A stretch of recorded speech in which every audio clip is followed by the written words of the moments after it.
Hey everyone! Welcome back to SCUM for Beginners. While running from town to town may be great for your character's endurance, it can be time-consuming and limits how much loot you can gather before you need to store it somewhere. Having a vehicle allows you to see more of what the island has to offer and provides a safe place to store large volumes of loot along the way. Today we're going to talk about how to get a vehicle. There are a variety of vehicles on the island, including quads, motorbikes, cars, trucks, planes, and boats. It is rare for vehicles to spawn with all of the necessary parts needed to either operate it or keep it secure. Instead, you will need to identify which parts are missing, search for or purchase them from the mechanic trader, and install them. It is important to note that for some vehicles you'll need a jack in order to remove or install certain parts, so be sure to have one with you as you explore the island. These can be looted in tool sheds or purchased from the mechanic trader. Vehicles typically spawn in or near tool sheds, gas stations, at mechanic shops, and in the B0 junkyard. Speaking of the junkyard, this is a great place to loot for vehicle parts, so be sure to check it out and don't forget to search the stacks and wheel piles. If you're on a server, I recommend placing a lock on the vehicle you want to build when you find it, to try and protect it from being claimed by other players. If you have a functioning vehicle but not all doors, remove the front side driver's seat when not in use to protect it from theft. It is not uncommon for motorized vehicles to spawn without engines. The only way to get an engine is by purchasing one from the mechanic trader. To do this, the vehicle must be pushed to the trader for installation. Unless you somehow find an engineless vehicle right next to the trader, this is an extremely time-consuming endeavor. It is most common to strip engineless vehicles for parts instead. One final note of importance: in order to get fuel at gas stations for motorized vehicles, you will need a debit card with a positive balance. You can also purchase fuel from the mechanic trader with either cash or debit. Now let's talk about what parts you need for each vehicle type. Bicycles are commonly found on the road in cities and by gas stations. They require 2 wheels and can be installed by hand. City bikes require 54 622 wheels, and mountain bikes require 60 622 wheels. To install them with the part in hand, hold F on the bike and select Install from the menu. Once all parts are installed, just hop on and pedal. Dirt bikes require an engine, 2 wheels, and fuel.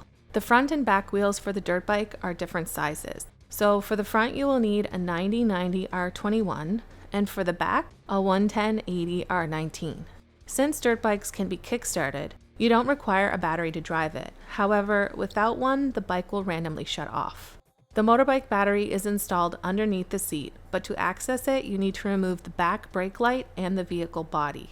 On its own, the dirt bike doesn't have any storage, but you can purchase small vehicle storage and install it on the back.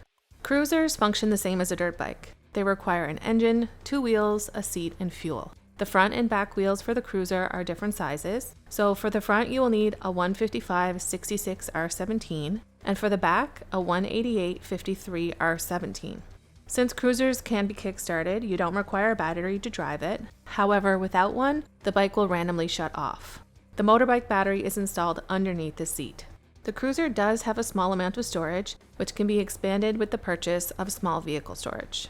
At the time of this recording, the SCUM devs are planning to implement improvised wheels for 2-wheeled vehicles, which should make getting transportation a lot easier. Quads require an engine, 205/80 R12 wheels, a car battery, and fuel. The battery is installed at the back of the vehicle, and you do not need to remove other parts in order to access it. The quad has a small amount of storage, which can be expanded with the purchase of medium vehicle storage, provided that you also have the storage rack installed. Apart from the quad, 4-wheeled vehicles require, at minimum, an engine, 3 tires, a battery, a driver's seat, and fuel to function. At minimum means that the vehicle is technically drivable in this state, but only as a short-term solution.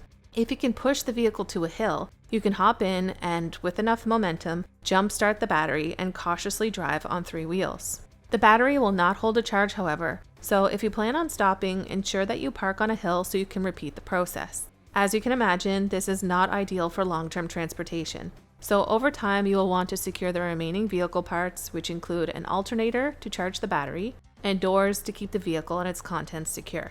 Additional optional parts, such as headlights and bumpers, can also be installed later. Let's look at each 4-wheeled vehicle individually. Wolfswagons require 205/55 R16 wheels, a car battery, and a Wolfwagon alternator. Pop the hood to install the battery here, and the alternator here. Laikas require two 15/65R16 wheels, a car battery, and a Laika alternator. Pop the hood to install the battery here, and the alternator here. Ragers require two 65/60R18 wheels, a car battery, and a Rager alternator. Pop the hood to install the battery here, and the alternator here. Tractors require six 16 wheels, a car battery, and a tractor alternator. Pop the hood to install the battery here, and the alternator here. These four-wheeled vehicles have storage space, however, they can be expanded with the purchase of large vehicle storage for cars and trucks, and a carriage for the tractor. Boats do not require additional parts, and all can be manually operated using paddles. Motorized boats require fuel, but again, they can also be manually operated. All boats have a small amount of storage, which can be expanded by purchasing vehicle storage. Finally, planes do not require any additional parts. However, you do need to ensure that they have adequate fuel.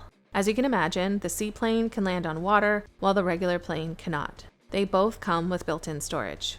With transportation secured, there's no place you can't go. Good luck and see you on SCUM Island!